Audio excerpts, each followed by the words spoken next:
అందరికీ నమస్కారం. Native India TV ఛానల్కు స్వాగతం. నా పేరు లలిత. ఈరోజు ముఖ్యాంశాలు.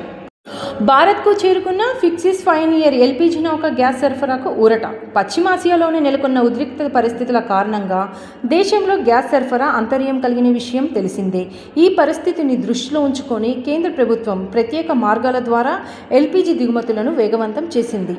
ఈ నేపథ్యంలోనే ఫిక్సిస్ పయనియర్ అనే ఎల్పీజీ నౌక భారతదేశ తీరానికి చేరుకుంది. ఈ నౌక మంగళూరు పోర్టుకు చేరిన 16,714 మెట్రిక్ టన్నుల లిక్విడ్ పెట్రోలియం గ్యాస్ ఎల్పీజీను తీసుకొచ్చింది. ప్రస్తుతం గ్యాస్ కొరత పరిస్థితుల్లో ఈ నౌక రాక దేశానికి కొంతమేరకు మనకు ఊరట కలిగించింది.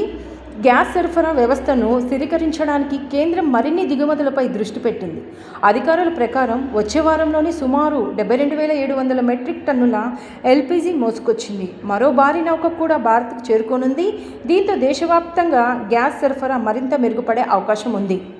ప్రస్తుతం పెరుగుతున్న అంతర్జాతీయ ఉద్రిక్తతల మధ్య ఇంధన భద్రతలను కాపాడుకోవడానికి ప్రభుత్వం తీసుకుంటున్న చర్యలు కీలకంగా మారాయి.